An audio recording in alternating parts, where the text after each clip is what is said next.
Hi guys, Alcatraz ജയിലിനെ പറ്റി കുറച്ച് കേട്ടാലോ. അൽക്കട്രാസ് ഫെഡറൽ പെനിഷ്യറി എന്നും അറിയപ്പെടുന്ന അൽക്കട്രാസ് ജയിൽ യുഎസിലെ സാൻ ഫ്രാൻസിസ്കോ ഉൾക്കടലിലെ അൽക്കട്രാസ് ദ്വീപിൽ സ്ഥിതി ചെയ്യുന്ന ഒരു പരമാവധി സുരക്ഷാ ജയിലായിരുന്നു. 1934 മുതൽ 1963 വരെ ഇത് പ്രവർത്തിച്ചിരുന്നു. അൽക്കട്രാസിൻ്റെ ബാറ്റ്മാനായ അൽ കാപ്പോൺ, റോബർട്ട് സ്ലോട്ട് എന്നിവരുൾപ്പെടെ ഏറ്റവും അപകടകാരികളായ കുറ്റവാളികളെ പാർപ്പിക്കാൻ രൂപകൽപ്പന ചെയ്തിട്ടുള്ളതാണ് ഇത്. കർശനമായ അച്ചടക്കത്തിനും കഠിനമായ സാഹചര്യങ്ങൾക്കും പേരുകേട്ട അൽക്കട്രാസ് ചുറ്റുമുള്ള വെള്ളത്തിൻ്റെ തണുത്തതും ശക്തതുമായ പ്രവാഹങ്ങൾ കാരണം രക്ഷപ്പെടാൻ കഴിയാത്തതായി കണക്കാക്കപ്പെട്ടിരുന്നു.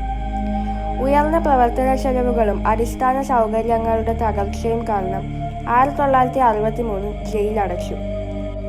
ഇന്ന് ഇത് ഒരു ജനപ്രിയ വിനോദസഞ്ചാര കേന്ദ്രവും ഗോൾഡൻ ഗേറ്റ് നാഷണൽ റിക്രിയേഷൻ ഏരിയയുടെയും ഭാഗമാണ്. 2025 മെയ് മാസത്തോടെ US പ്രസിഡന്റ് ഡൊണാൾഡ് ട്രംപ് അമേരിക്കയിലെ ഏറ്റവും അപകടകാരികളായ കുറ്റവാളികളെ പാർപ്പിക്കുന്നതിനായി അൽക്കട്രാസ് ജയിൽ വീണ്ടും തുറക്കാനും വികസിപ്പിക്കാനുമുള്ള പദ്ധതികൾ പ്രഖ്യാപിച്ചു. എങ്കിലും കുപ്രസിദ്ധ തടവുകാരും ഐതിഹാസിക രക്ഷപ്പെടൽ ശ്രമങ്ങളും ഉൾപ്പെടെ അൽക്കട്രാസിൻ്റെ ചരിത്രപരമായ ഭൂതകാലത്തിൽ ഈ നിർദ്ദേശം പൊതുജന താൽപ്പര്യം വീണ്ടും ജ്വലിപ്പിച്ചു. വീഡിയോ ഇഷ്ടപ്പെട്ടാൽ ലൈക്ക് ചെയ്യാനും ചാനൽ സബ്സ്ക്രൈബ് ചെയ്യാനും മറക്കരുത്.